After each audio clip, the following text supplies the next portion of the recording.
She arrives at 5:41 p.m. every day. Same time, same bench, same silence. Platform 3. There's something comforting about consistency. Even when it doesn't comfort.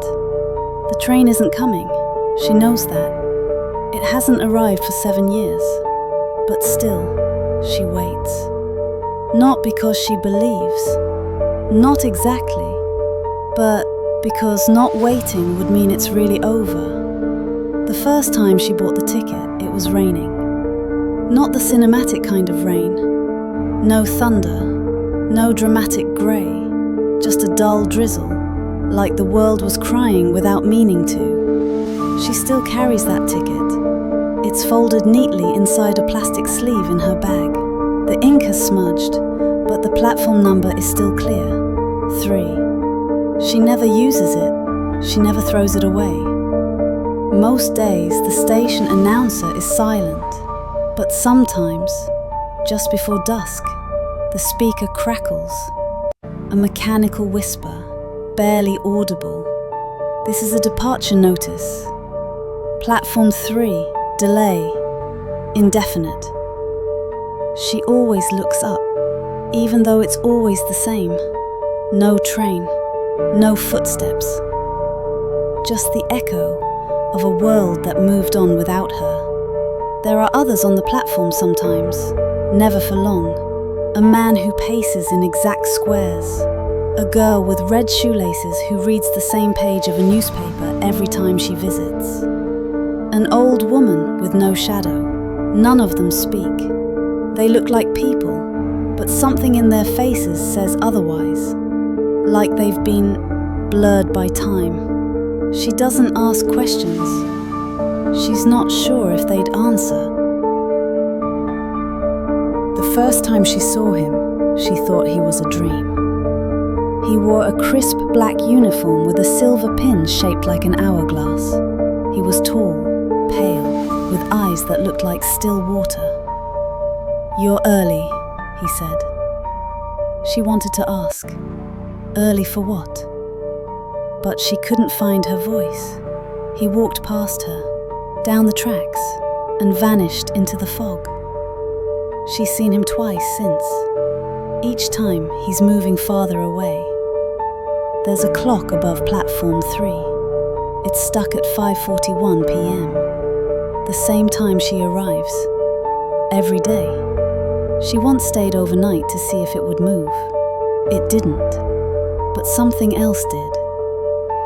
Around 2 a.m., she swears the bench shifted, like it had exhaled. At 3:12, the lights went out, and she heard a faint knock coming from beneath the platform. She left before sunrise, but returned the next day, as always. 3 months ago, she found an envelope on the bench. No stamp, no address, just her name, Marin, in handwriting that looked like her own. Inside was a single sentence, "You left him here." She folded the letter and put it in her coat pocket. It hasn't stopped burning since. Marin had a brother once.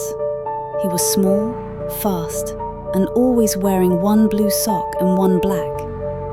They'd take the train together every Sunday to visit their grandmother. Then one day, he let go of her hand. Just for a moment, just 1 second in a crowded terminal. She looked left. He went right. The train doors closed before she could reach him. No one ever saw him again. They searched for weeks. Police, posters, phone calls. Nothing. No trace. No clues. No answers. Eventually, people stopped asking. Her mother stopped crying. Her father started drinking. And Marin started coming back to platform 3. At first, it was guilt. Then it became habit. Then ritual. Like maybe if she kept coming back, he would too. Last winter, a man sat beside her. He wore a long coat and a fedora like it was 1942. A thin scar curved under his eye like a parenthesis. "Why do you wait?" he asked. She didn't answer. "It's not coming," he said. "You know that." She looked at him. His eyes were kind, but tired. "Then why are you here?" she asked. He smiled sadly. "Because I waited too. Last week, the clock moved. 5:41 p.m., 5:42. It ticked once, loud enough to make her flinch.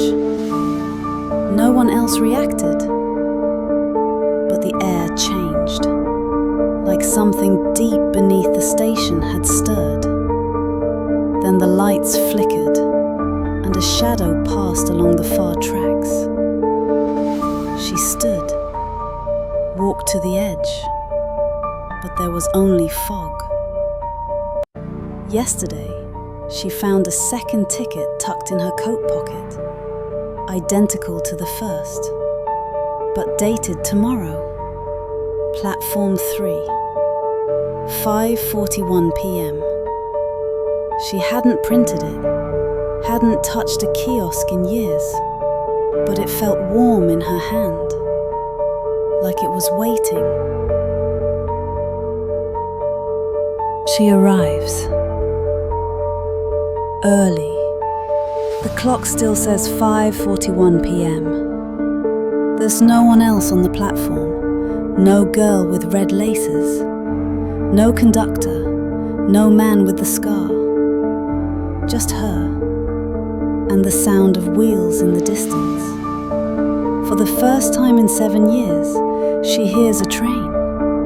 It's faint, metallic, real. The fog parts, lights appear down the track.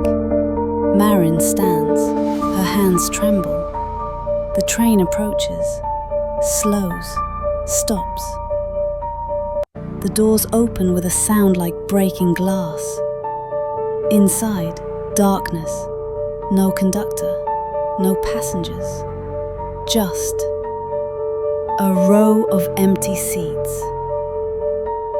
And at the very back, a boy, no older than 10, one blue sock, one black. He looks up, smiles. "You're late."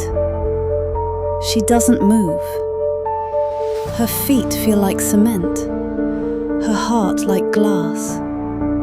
She could step forward, or she could step back. She could leave with him, or she could stay, and let the ghost of this moment live with her forever. The boy tilts his head, the lights flicker, the train groans, the doors begin to close, and she... It's 5:41 p.m. The platform is empty. The bench is cold. The clock ticks. Once. A breeze stirs the dust. Somewhere, far off, a train hums into silence. And the station forgets.